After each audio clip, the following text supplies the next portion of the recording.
오늘 감정을 절제하는 성별의 삶, 감정을 절제하는 성별의 삶이라는 제목으로 3월 8일 주일 예배 말씀 전하도록 하겠습니다. 자, 우리 인간들은 모두 이 감정이라는 것을 가지고 있죠. 감정이 없다는 것은 로봇이에요. 인간은 감정이 있는 인격체입니다. 때론 기쁨의 감정이 들 때도 있고요. 또 갑자기 슬픔의 감정이 밀려올 때도 있고, 또 분노의 감정이 치밀어 오를 때도 있고, 또 연민, 동정의 감정이 마음에 생겨날 때도 있죠. 특히 이 분노의 감정을 조절하지 못해서 이를 그르치는 경우도 많이 있습니다. 이러한 우리 인간들의 감정의 특징이 무엇일까요? 꾸준하지 못하다는 거예요. 한 감정이 꾸준하게 지속되지 못한다는 것이죠. 늘 요동치고 늘 변화하는 것이 우리들의 감정이에요. 그리고 이 감정에 직접적인 영향을 주는 것이 바로 현재 내가 처한 현실, 내 주변 상황들입니다. 그렇다면 여러분의 지난 한 주 동안의 감정은 어떠했습니까? 뭔가의 감정을 가지고 살아왔겠죠. 그런데 그 수많은 감정들 가운데 기쁨의 감정이 더 많았습니까? 아니면 슬픔, 분노의 감정이 여러분의 삶에 더 많았습니까?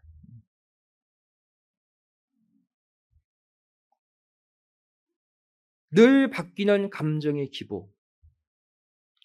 우리는 늘 하루가 다르게 바뀌는 내 감정들을 보면서 야, 나는 정말 연약한 존재다. 정말 하루도 똑바른 마음으로 살 수 없구나 느끼실 거예요. 그런데 이러한 수많은 감정의 변동은 오늘날 우리만 겪는 것이 아닙니다. 성경을 보시면 믿음의 선진들도 똑같은 감정의 기복을 겪었어요. 성경 보시면 심지어 하나님의 뜻을 전하는 선지자들도 많은 감정의 변화가 일어난 것을 볼 수가 있습니다.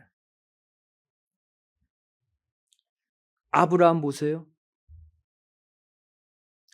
성경에서 아브라함 모르면 진짜 성도가 아니죠. 웬만한 분들은 아브라함 하면 대충은 압니다. 아브라함은 처음에 자신의 정든 고향 갈대아 우르를 떠날 때까지만 하더라도 강력한 믿음으로 자신의 감정을 통제하고 하나님의 명령에 순종해서 갈대아 우르를 떠났습니다. 히브리서 11장 8절 말씀 보시면 믿음으로 아브라함은 부르심을 받았을 때에 순종하여 장래 기업으로 받을 땅에 나갈새 갈 바를 알지 못하고 나갔다 말씀하고 있죠. 여기에 아브라함의 감정이 드러나 있습니까? 감정이 나타나지 않죠. 통제했기 때문이에요. 본인이 그 감정을 조절했기 때문이에요. 여러분, 이 상황은 쉬운 상황이 아닙니다. 아브라함은 갈대아 우르에서 태어나고 거기서 자랐어요. 또 갈대아 우르는 당시 문명지예요. 모든 편안한 것들이 갖추어져 있는 그러한 풍요로운 곳이었어요. 근데 그곳을 떠나라 해서 떠났는데 갈 바를 알지 못하고 떠났다? 여러분, 보통 여러분이 정든 곳, 오랫동안 머문 곳을 떠날 때 목적지 없이 떠날 수 있습니까? 갈 바를 알지 못하고, 이 말은 어디로 가야 할지 모르는 가운데 떠날 수 있습니까?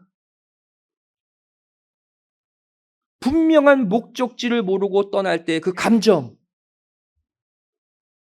불안해서 견딜 수 없죠. 목적지를 확인해야 인간의 감정은 안정감이 들 수 있습니다. 근데 아브라함은 어디로 갈지 모르고 답사도 하지 않고 떠났어요.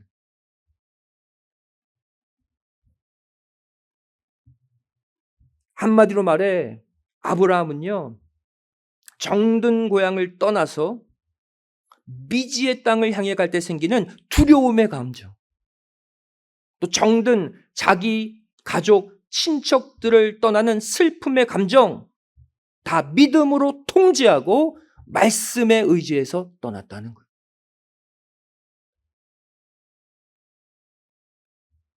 하지만 이러한 아브라함의 감정이 꾸준했을까요? 이렇게 말씀만 믿고 감정을 통제하고 정든 고향을 떠났던 아브라함도 자녀를 주기로 약속하신 하나님께서 10년이 되도록 자녀를 주시지 않자 그에게서 감정의 변화가 일어나기 시작했어요. 창세기 15장 2절 말씀 보세요. 아브라함이 가로되 주 여호와여 무엇을 내게 주시려나이까? 나는 무자하오니 나의 상속자는 이 다메섹 엘리에셀이니이다. 여기에는 아브라함의 감정이 들어 있습니다. 어떤 감정, 어떤 마음이 이 속에 들어 있을까요? 아니, 자녀 주신다고 해놓고 10년이 되도록 안 주시니 저요, 제 몸종 엘리에셀 상속자 삼겠습니다. 일종의 반항의 감정으로 이 말을 내뱉은 거예요. 아들 안 주시니 종으로 내 아들 삼겠습니다. 그랬어요. 결국 아브라함은 어떻게 합니까? 나이 많은 아내 사라 대신에 젊은 몸종 하갈과 동침해서 하나님의 뜻과 상관없는 이스마엘을 아브라함 86세 때 낳게 되죠.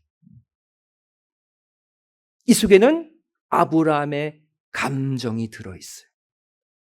분노의 감정, 섭섭한 감정. 이러한 아브라함의 행동에 화가 나신 하나님. 이스마엘이 탄생한 이후부터 무려 13년 동안 아브라함에게 한 번도 나타나시지 않고 침묵하셨습니다. 그리고 아브라함 나이 99세가 될 때 하나님은 그에게 나타나셔서 다음과 같이 말씀하시죠. 창세기 17장 1절 말씀이에요. 아브라함의 99세 때에 여호와께서 아브라함에게 나타나서 그에게 이르시되 나는 전능한 하나님이라 너는 내 앞에서 행하여 완전하라. 13년 만에 나타나서 하신 말씀이에요. 이 말씀이 무슨 뜻입니까? 너는 내 앞에서 행하여 완전하라? 다시 말해 그동안 아브라함 너의 행동은 내 앞에서 완전하지 못했다는 거예요. 네 감정 하나 추스르지 못하고 너 나에게 불완전한 행동을 13년 동안 보여왔다는 거예요. 그리고 나서 창세기 17장 16절에 하나님은 아브라함의 아내 사라를 통해 아들을 주시겠다고 다시 말씀하셨어요. 이때 아브라함의 반응을 보시기 바랍니다. 이 말씀을 들은 아브라함의 감정을 보시기 바랍니다. 창세기 17장 17절 18절 말씀이죠. 아브라함이 엎드려 웃으며 심중에 이르되 100세 된 사람이 어찌 자식을 낳을까? 사라는 90세니 어찌 생산하리요 하고 아브라함이 이에 하나님께 고하되 이스마엘이나 하나님 앞에 살기를 원하나이다. 어떤 감정이 이 속에 들어있는지 느껴지시죠? 아브라함이 엎드려 웃으며 그랬어요. 이 웃음은 어떤 웃음일까요? 기가 찬 웃음이죠. 냉소적인 웃음이죠. 100세에? 사라 90세에? 무슨 아들을 낳아?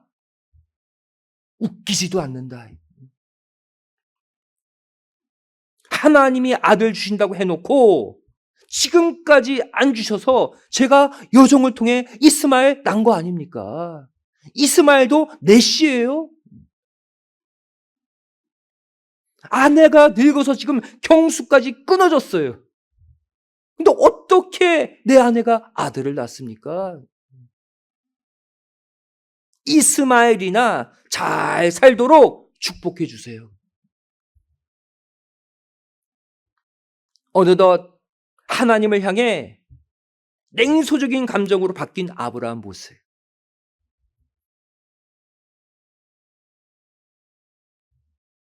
하지만 결국 하나님은 어떻게 하십니까? 하나님은 시건치 않는 분이시죠. 말씀하시면 이루시는 분이에요. 결국 아브라함 100세, 사라 90세에 약속하신 대로 언약의 아들 이삭을 낳게 하셨습니다. 경수가 끊어진 사라의 몸에서 아들이 태어났어요. 기적입니다. 그리고 하나님의 말씀대로 태어난 그 이삭을 보고 나서야 아브라함은 비로소 다시 자신의 감정을 추스렸어요. 그리고 이후에 위대한 믿음의 조상 된 거 보세요. 우리의 삶을 보여주고 있어요. 우리의 감정, 우리의 이야기. 또 구약을 대표하는 선지자 엘리야 보세요. 선지자 가운데 유일하게 살아서 하늘로 승천한 선지자다. 그의 감정은 어떠했는가? 온갖 우상과 거짓 선지자들을 허용했던 당시 북이스라엘의 악한 왕 아합, 또 악한 그의 아내 이세벨이 그 당시 통치하고 있었어요. 나라가 우상 딴지가 됐어요. 하나님의 이름이 지워지고 있습니다. 그 암흑의 시기에 엘리야는 홀로 바알 선지자, 아세라 선지자 850명과 갈멜산에서 영적 전투를 벌이게 됩니다. 여러분, 이때의 엘리야의 감정은 어떠했을까요? 성경에는 기록되어 있지 않지만 인간적으로 얼마나 무섭고 얼마나 떨리겠습니까? 자기 편이 아무도 없어요. 850명의 우상 숭배자와 자신 850대 1로 싸움에 나선 거예요. 당시 백성들마저 무시무시한 아합 왕과 거짓 선지자들에게 압도되어서 아무도 엘리야 편을 들지 않았어요.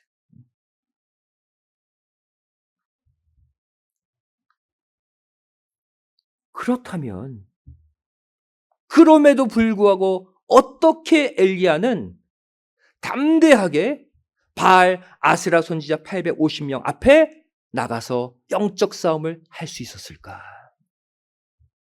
무서웠을 거 아니에요. 어떻게 이 싸움 나갈 수 있냐? 바로 엘리야의 마음속에 자리 잡은 그 두려움의 감정을 압도하는 무언가가 있었기 때문이에요.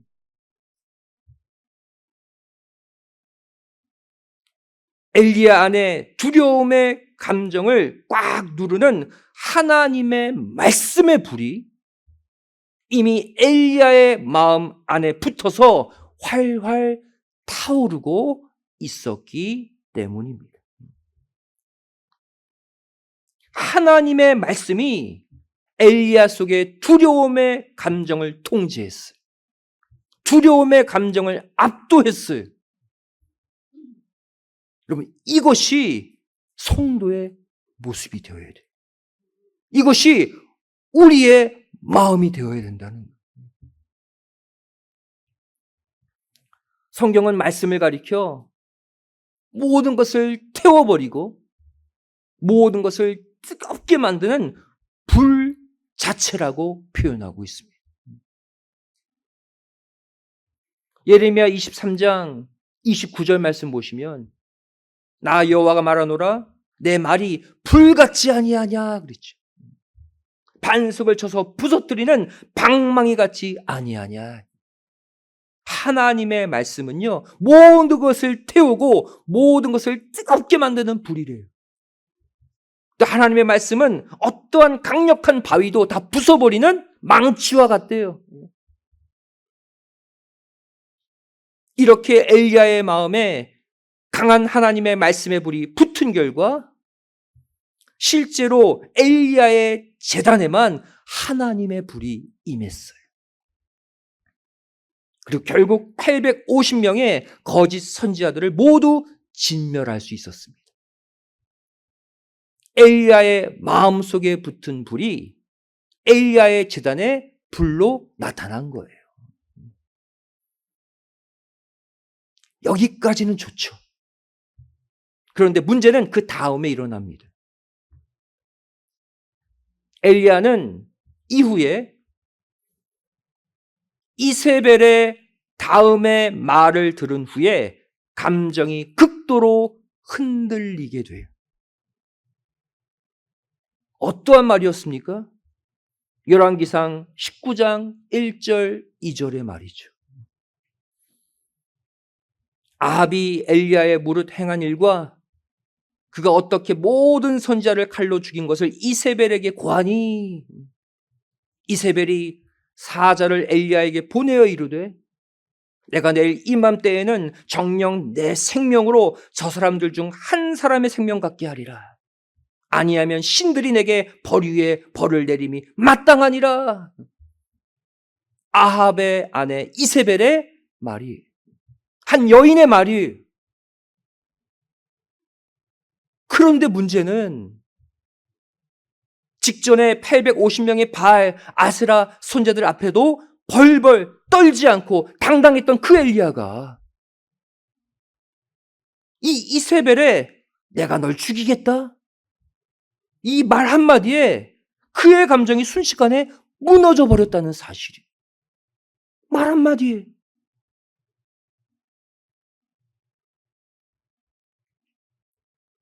이후에 엘리야의 행동이 완전 바뀌어집니다. 여러분, 인간의 감정은요, 그 사람의 말과 그 사람의 행동을 바꿔버려요.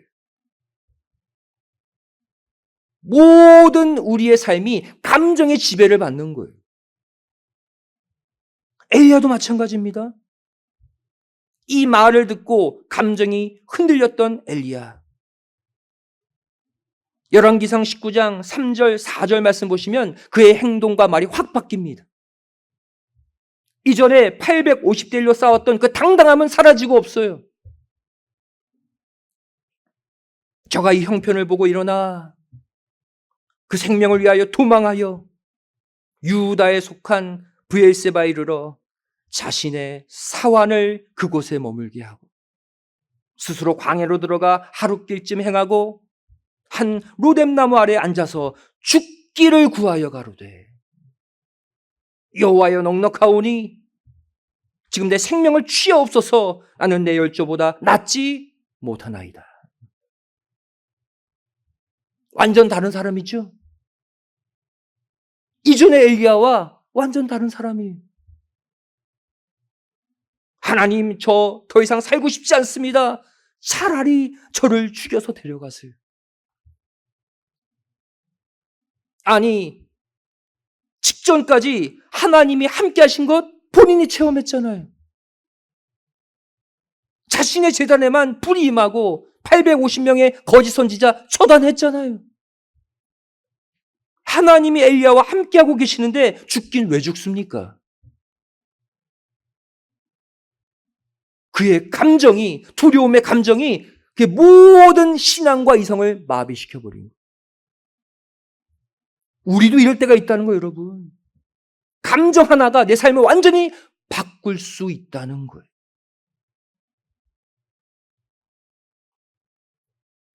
여러분, 엘리야가 죽기를 구했던 이때가 언제입니까? 이때는 우상 숭배자 850명을 처단한 큰 승리를 거둔 직후입니다. 백성들도 모두 이제 하나님과 엘리야를 따르는 흐름으로 바뀐 좋은 상황이었어요. 그런데 어떻게 이세벨의 말 한마디에 엘리야의 감정이 이렇게 무너질 수 있는가?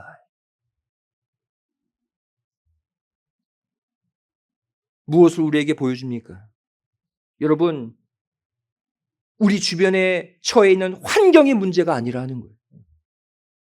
아무리 좋은 환경이 주변에 펼쳐진다 할지라도 내 감정이 어두워지면 모든 게 어둡다는 거예요.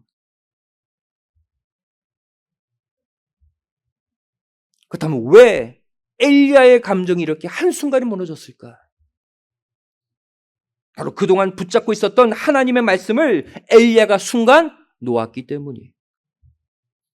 환경이 나빠서가 아닙니다. 환경은 더 좋아졌어요. 엘리야의 마음을 지배하고 정복하고 있던 말씀을 순간 놓았기 때문이에요.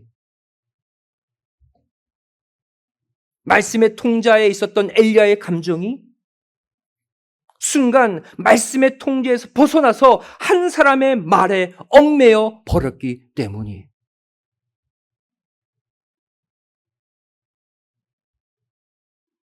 이후에 하나님은 절망의 감정에 휩싸여 있는 엘리야에게 떡을 먹이시고 물을 마시게 하셨죠. 그리고 결국 하나님의 산 호렙산으로 강권적으로 이동시키셨습니다. 회복시켜야 되거든요. 또 다른 사명 감당시켜야 되거든요. 그를 회복시키는 장소로 어디를 택하셨다? 호렙산을 택하셨어요. 그리로 보내십니다. 여러분, 호렙산이 어떤 산입니까? 과거 하나님께서 출애굽한 이스라엘 백성들을 언약 백성으로 인쳐주신 그 신의 산이에요. 십계명과 율법의 말씀으로 이스라엘 전체를 세워주신 거룩한 산이에요. 과거 400년간 애굽의 억압을 받으며 가졌던 종의 감정을 벗겨내고 하나님의 백성이라는 믿음의 감정으로 재탄생시킨 산, 그 신의 산으로 엘리야를 보낸 거예요. 무엇 하시려고?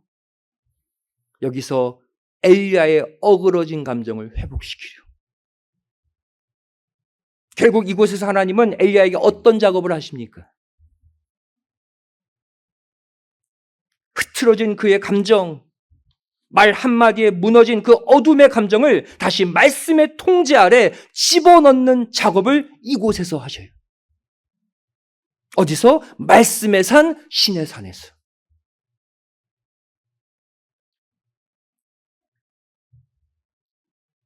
여러분, 열왕기상 19장 11절 12절 말씀을 우리 함께 읽도록 하겠습니다.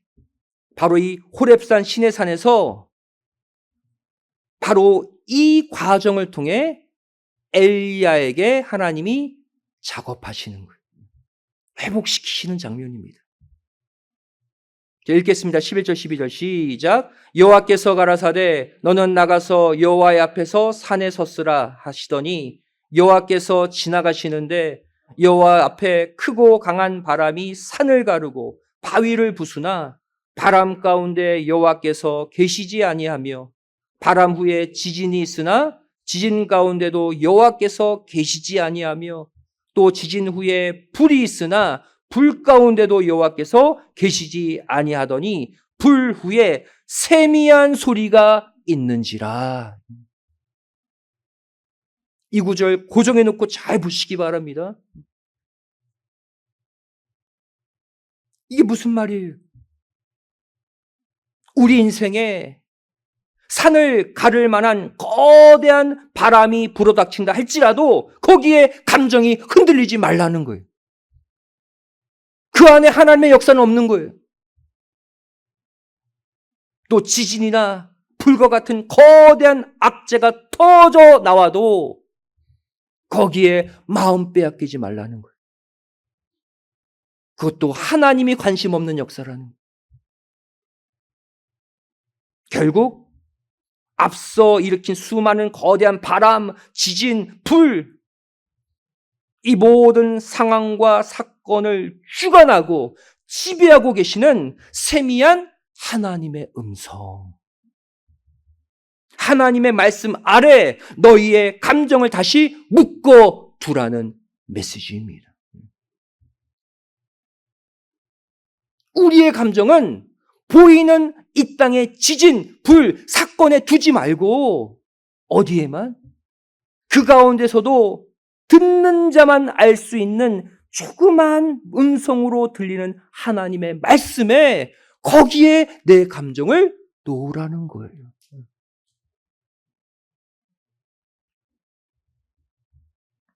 성도 여러분, 내가 처한 상황에 내가 아무리 슬퍼한들, 내가 아무리 화를 낸들 그 상황이 바뀝니까? 바뀌지 않습니다.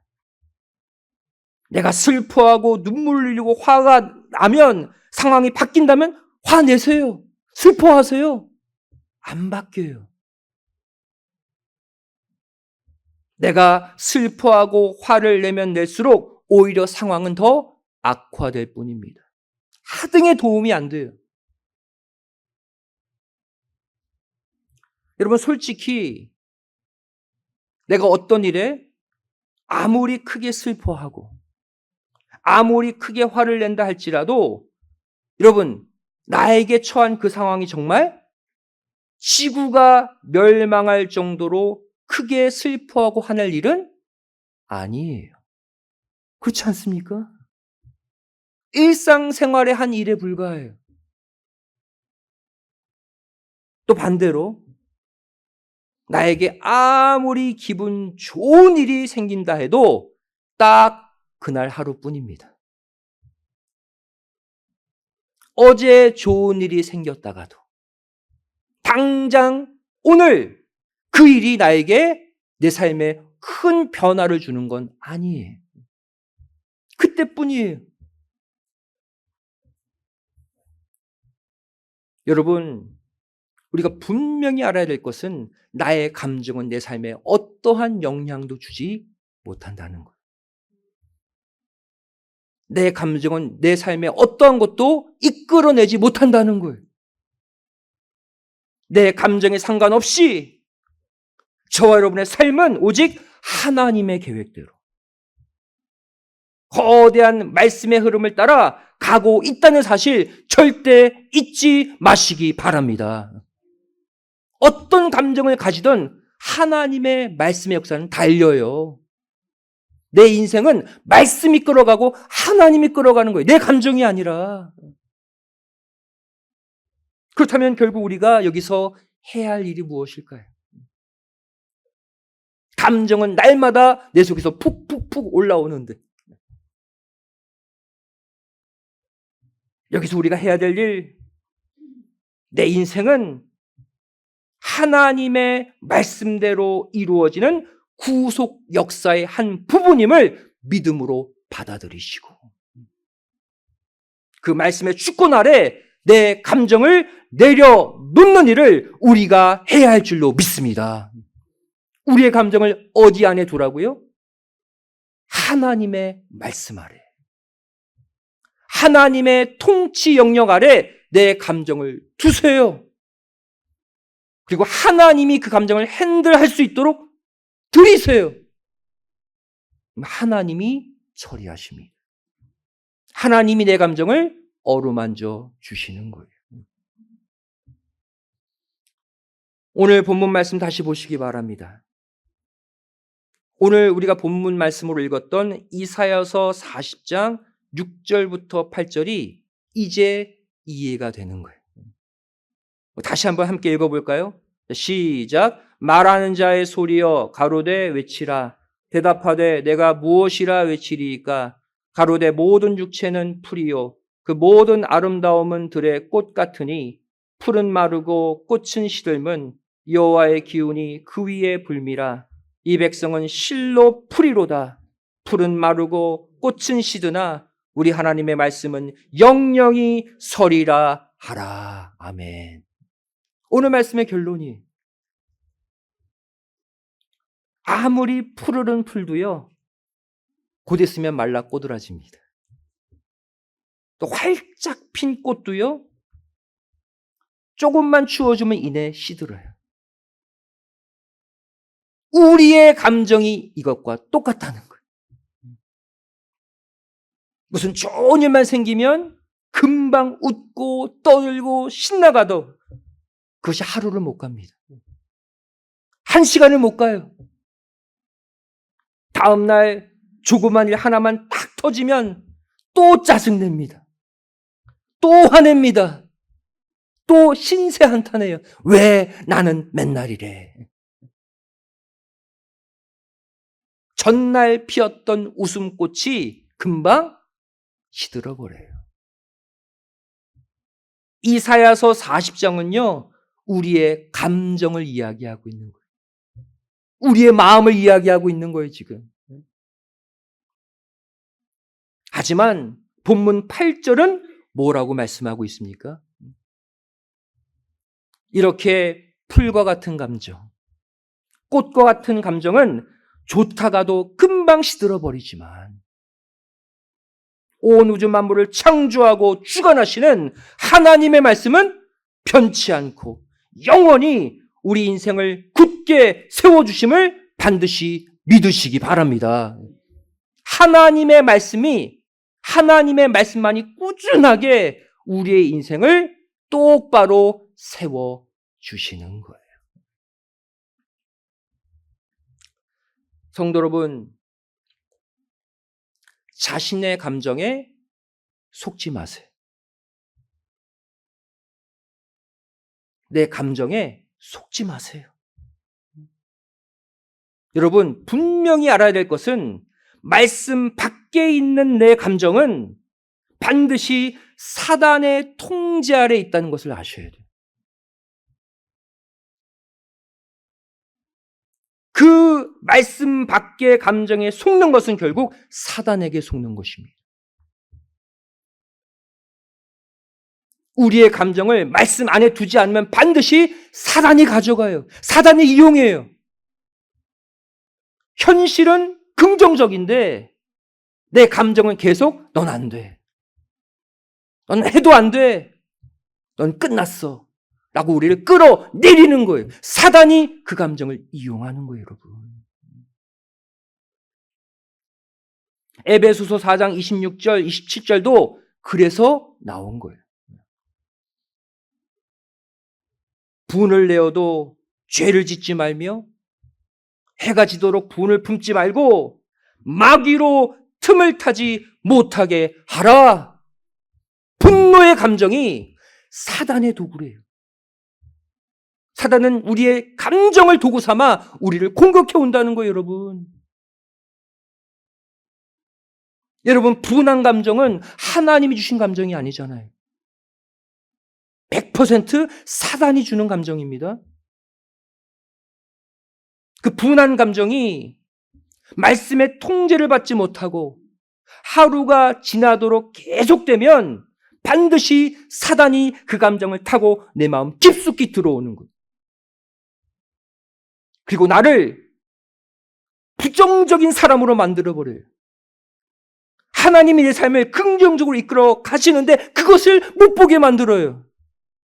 꽉 어둠에 껴가지고 슬픔, 분노가 내 삶을 지배해서 결국 사단은 그 감정을 통해 우리 인생을 어둠 속으로 끌어내리는 거예요. 속지 마세요. 그 감정대로 내 삶이 이루어지는 게 아닙니다. 사단이 우리를 속이는 거예요, 여러분. 이제부터 여러분의 감정을 말씀 밖에 두지 마시고 날마다 말씀 안에, 말씀의 통제 아래 두시기를 부탁드립니다.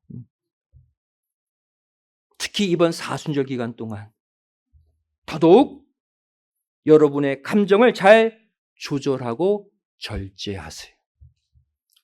그래서 성경도 보시라는 거예요. 말씀 붙잡고 기도하시라는 거예요. 모든 곡정 예배 더 열심히 나오시라는 거예요. 예배 드리고 말씀 받으면요, 내 감정이 통제됩니다. 세상 나가면 늘 화가 나고 어둡고 슬프잖아요. 말씀이 쫙 들어오면요, 그 감정이 다 가라앉는 거예요. 그 소망의 마음이 생기는 거예요. 그래서 예배 드리셔야 돼요. 말씀 받으셔야 돼요.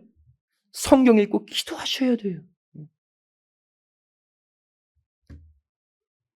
이제부터 기뻐하더라도 말씀 안에서 기뻐하시고, 설사 슬퍼하시더라도 말씀 붙잡고 그 말씀 안에서 슬퍼하세요.